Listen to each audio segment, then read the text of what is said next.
கௌரவ பாராளுமன்ற சபையில் இருக்கும் எங்களுடைய பாராளுமன்ற உறுப்பினர்களே, இந்த சந்தர்ப்பத்தை எனக்கு வழங்கிய அனுராதா ஜெயரத்ன அவர்கள் எம்பி அவர்களுக்கும் அவருடைய 10 நிமிடங்களை எனக்கு தந்திருக்கிறார். முக்கியமான விடயங்கள், இந்த மே 18ஆம் ஆண்டு எங்களுடைய தேசிய இனம், எங்களுடைய தமிழ் இனம் அழிக்கப்பட்டது. அதை நாங்கள் ஒரு துக்ககரமான நாளாக கொண்டாடுகிறோம். 19ஆம் தேதி நீங்கள் அதை ஒரு உங்களுடைய வெற்றி நாளாக கொண்டாடுகிறீர்கள். நீங்கள் எங்களை காயப்படுத்துகிறீர்கள். ஆனால் நாங்கள் உங்களை காயப்படுத்த விரும்பவில்லை. உங்களுடைய போர் வீரர்களையும் நாங்கள் மதிக்கிறோம், உங்களுடைய போராட்டத்தை மதிக்கிறோம். எங்களுடைய தேசிய தலைவர் பிரபாகரன் அவர்கள் கூட உங்களுடைய போர் வீரர் ஒருவரை கூட உடுப்பை கலட்டியோ அல்லது சரணடைந்த ஒரு போர் வீரரை துவக்கால் சுட்டோ இந்த வரலாறுகளும் இல்லை.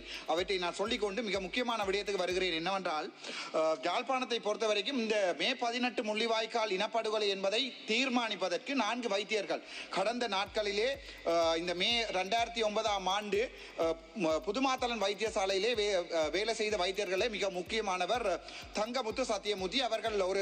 அந்த நேரங்களிலே இவர் ஒரு இன்டர்நேஷனல், அதாவது வெளிநாட்டில் இருக்கின்ற சமாதானம் தொடர்பான ஊடகங்களுக்கு இவர் சொல்லியிருப்பார், ஒரு நாளைக்கு 225, 250, 500, 1000, 1500 மக்கள் அந்த புதுமாத்தளன் வைத்தியசாலையிலே கொலை செய்யப்படுகிறார்கள் என்று சொல்லி 2009ஆம் ஆண்டு மறுபடியும் பூசாவுக்கு அழைக்கப்பட்டு பூசாவிலே அவர் அங்கே மிகவும் தரமாக கவனிக்கப்பட்டு அதன் பிறகு ஐடிஎன் தொலைக்காட்சியிலே அவர் சொல்லியிருப்பார், அங்கே எந்த கொலையும் நடக்கவில்லை, அங்கே யாருமே சாகவில்லை, மக்கள் இறக்கவே இல்லை. எங்களுடைய தமிழ் இனத்தின் ஒரு மிகப்பெரிய கோடாளி என்பது இந்த வைத்தியர் சங்கமுத்து சத்தியமூர்த்தி.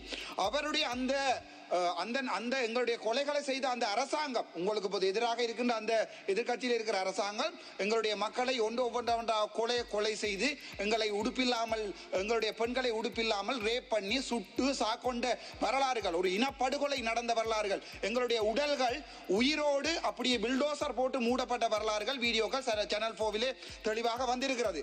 அந்த இனப்படுகொலைக்கு அரசாங்கத்திற்கு சார்பாக நின்றவர் தான் இந்த தங்கமுத்து சத்தியமூர்த்தி என வைத்தியர்.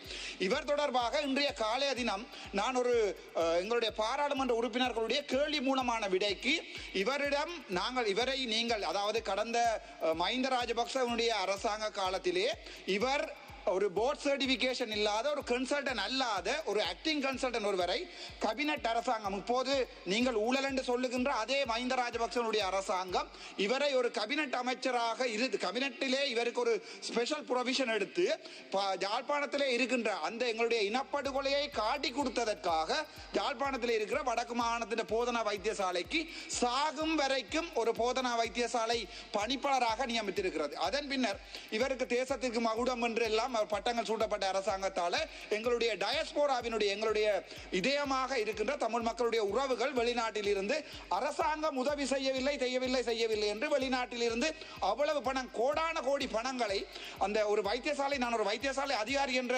அடிப்படையில், நிர்வாகி என்ற அடிப்படையில் எனக்கு அது தெரியும், ஒரு வைத்தியசாலைக்கு வருகின்ற ஃபண்ட், அதாவது வரப்படுகின்ற பணம் அந்த வைத்தியசாலையில் நினைத்தவாறெல்லாம் அவர் அங்கே இருக்க டிரெக்டர் பாவிக்க முடியாது. அதை அந்த வெல்ஃபேர் சொசைட்டி ஒன்றுக்கு எடுத்து அங்கே ஒவ்வொரு வருடமே அந்த அதற்குரிய அபிவிருத்தி நடவடிக்கைகளை செய்யும் போது அங்கே அதுக்கு ஒரு ஆடிட் இருக்க வேண்டும். 2009ஆம் ஆண்டிலிருந்து இந்த 2025ஆம் ஆண்டுக்கும் யாழ்ப்பாண போதனா வைத்தியசாலையிலே நடக்கின்ற அபிவிருத்தி குழு கூட்டங்களில், அதாவது அபிவிருத்தி வெல்ஃபேர் சொசைட்டியிலே அல்லது ஹாஸ்பிட்டல் டெவலப்மெண்ட் சொசைட்டியிலே ஒரு ஆடிட் ரிப்போர்ட் கூட இதுவரைக்குமே எங்களுடைய இன்லாண்ட் ரெவென்யூக்கு அனுப்பப்படவில்லை. ஸோ அவற்றை நான் கேள்வி கேட்ட போதுதான் என்னை இந்த GMO என்று சொல்லப்படுகின்ற இந்த வைத்தியர்களுடைய மாஃபியா என்னை சாவகச்சேரி ஆதார வைத்தியசாலையிலே 17 மில்லியன், 1,70,00,000 ரூபாய்க்கு சாவகச்சேரி ஆதார வைத்தியசாலைக்கு உபகரணங்கள் வேண்டி கொடுத்திருப்பதாக கூறப்பட்டது. ஆனால் நான் அங்கே போன போது 2012ஆம் ஆண்டிலிருந்து 2024ஆம் ஆண்டு ஜூன் மாதம் 13ஆம் தேதி வரை அந்த எந்த ஒரு உபகரணங்களும் அங்கே இருக்கவில்லை. அந்த 17 மில்லியன் எங்கே போனது தெரியவில்லை. அதனால் அந்த பிரச்சனைகளை நான் பொதுவழிக்கு கொண்டு வந்த போது ரணிலுடைய அரசாங்கம் என்னை 19 நாட்கள் சிறைக்கு அனுப்பியிருந்தது. அதை விட மன்னாரிலே ஒரு குழந்தையும் தாயும் இறந்ததற்காக நீதி கேட்க போனதுக்காக 19 நாட்கள் சிறை சென்றவன் நான். அதனால் தான் மக்கள் விரும்பி, நீ இங்கே நின்று கேள்வி கேட்டால் உன்னை அரசாங்கம் கொள்ளுகிறது என்றால் நீ மறுபடியும் பாராளுமன்றத்துக்கு போ என்று சொல்லி பாராளுமன்றத்துக்கு அனுப்பியிருக்கிறது. ஆனால் இங்கேயும் இந்த கேள்வியை கேட்கின்ற போது சுகாதார அமைச்சர் சொல்லுகிறார், அதாவது போர்ட் சர்டிபிகேஷன் அவரிடம் இல்லை. அதை சொல்வதற்கு கூட சுகாதார அமைச்சருடைய பிரதி அமைச்சர் சொல்லுகிறார், போர்ட் சர்டிபிகேஷன் இல்லை என்பதை தாங்கள் சொல்ல மாட்டோம் என்று. இன்று லால்பனாப்பட்டிய டிடிஜி MS1 கேட்கின்ற போதும் அவருக்கு போர்ட் சர்டிபிகேஷன் இல்லை, அதனால் நாங்கள் அந்த கடிதம் RTI அனுப்பி இருக்கிறேன், 14 நாட்களில் பதில் தரவும் 3.5 மாதங்களாக தரவில்லை. இதை நாங்கள் நீதிமன்றத்தில் பார்த்துக் கொள்கிறோம். ஆனால் இதன் அடிப்படை எங்கே இருக்கிறது என்றால் இந்த GMOA யாழ்ப்பாணத்தில் இருக்கின்ற மயூரன் என்று சொல்லப்படுகின்ற ஜுடிஷியல் மெடிக்கல் ஆபீசர், அவர் ஒரு JMO அல்ல, ஆனால் MO மெடிக்கல் லீகல் மயூரன் எனப்படுவார். யாழ்ப்பாணத்தில் இருக்கிற வைத்தியர்களை எல்லாமே அந்த GMOA என்ற ஒரு பயம் ஏற்படுத்தி வைத்தியர்களுடைய இடமாற்றம், வைத்தியர்களுடைய பிரச்சனைகள் எல்லாமே அவர் மூலமாகத்தான் இயங்குகிறது. அண்மையில கூட தெல்லிப்பளையிலே ஏப்ரல் மாதம் 2ஆம் தேதி ஒரு முஸ்லீம், அதை திரும்பவும் சொல்லுகிறேன், ஒரு முஸ்லீம் இனத்தை சேர்ந்த ஒருவர் அந்த வைத்தியசாலையிலே 9 மணிக்கு அனுமதிக்கப்பட்டு 11 மணி வரைக்கும் அந்த சுயந்தன் என்று சொல்லப்படுகின்ற என்னுடைய நண்பர் அந்த வைத்தியர் அன்றைக்கு அவருடைய டியூட்டி அந்த வைத்தியசாலையிலே எமர்ஜென்சி யூனிட்ஸிலே இல்லை, ஆனால் அவர் டயாலிசிஸ் யூனிட்டிலே இணைக்கப்பட்டவர். இந்த GMOA பெரிய ஒரு அடிவருடி, தெளிவாக சொல்லுகிறேன், குருபரன் அவர்களுக்கு அடிவருடி.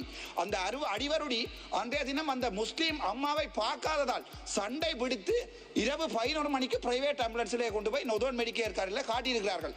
அந்த நோயாளியினுடைய மகன் போய் தெல்லிப்பளை போலீசிலே முறைப்பாடுகளை செய்த போது எந்த நடவடிக்கையும் எடுக்கவில்லை. அதன் பிறகு அவர் DIGயை சந்தித்து அதுக்கு பிறகு போலீஸ் சேவை ஆணைக்குழுவுக்கு வந்து CIDக்கு கூட கடிதங்கள் அனுப்பப்பட்டிருக்கிறது. ஆனால் திட்டமிட்ட ரீதியிலே அந்த GMO என்ற அடிவருடியாக மயூரனோ அல்லது அந்த வடக்கு மாகாணத்தில் இருக்கிற நொதோம் பிராவின்ஸ் GMOயோ எங்களுடைய சுகாதார அமைச்சரோ யாருமே அதை கட்டுப்படுத்துவதாக இல்லை.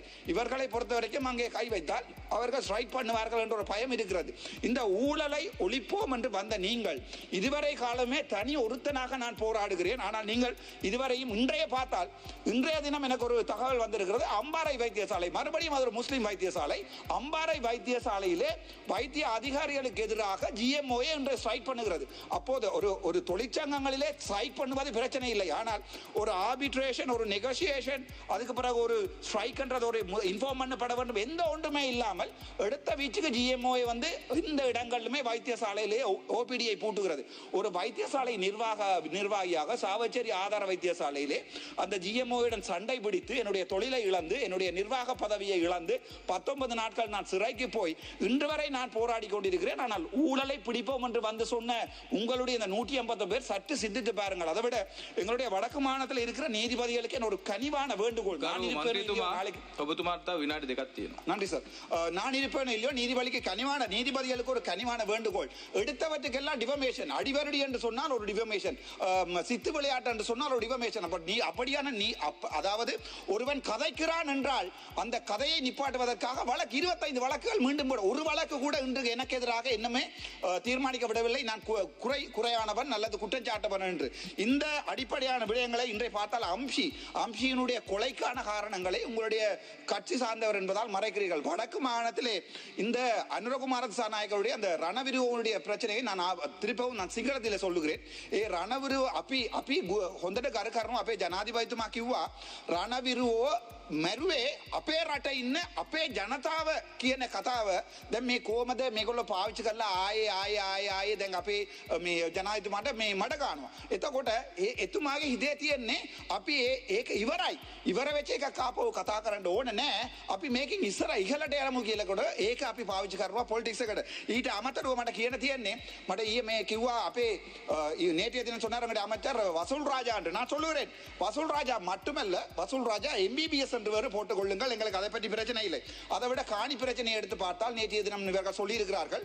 நேற்று நாங்கள் எங்களுடைய பாராளுமன்ற உறுப்பினர்கள் 3 பேர், நான் ஸ்ரீதரன் ஐயா, எங்களுடைய கயந்திரமா மனமொத்து மீண்டும் போராடி இருக்கிறோம். அந்த காணி பிரச்சனை தொடர்பான உங்களுடைய அந்த கசட்டை வாபஸ் வாங்குங்கள் என்று 23ஆம் தேதி நாங்கள் உங்களுடைய பெரிய ஒரு எதிர்பார்ப்போடு இருக்கிறோம்.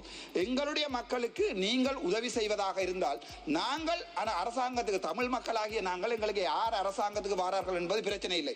வருகின்ற அரசாங்கம் எங்களுக்கு ஏதாவது நல்லது செய்யுமா இருந்தால் அது உங்களுடைய அரசாங்கம் இருந்தால் உங்களுக்கு நாங்கள் ஆதரவு தருவோம். அவர்களுடைய அரசாங்கம் இருந்தால் நாங்கள் எங்களை பொறுத்த வரைக்கும் இந்த நாட்டை 2ஆக பிரிப்பதற்காகவோ அல்லது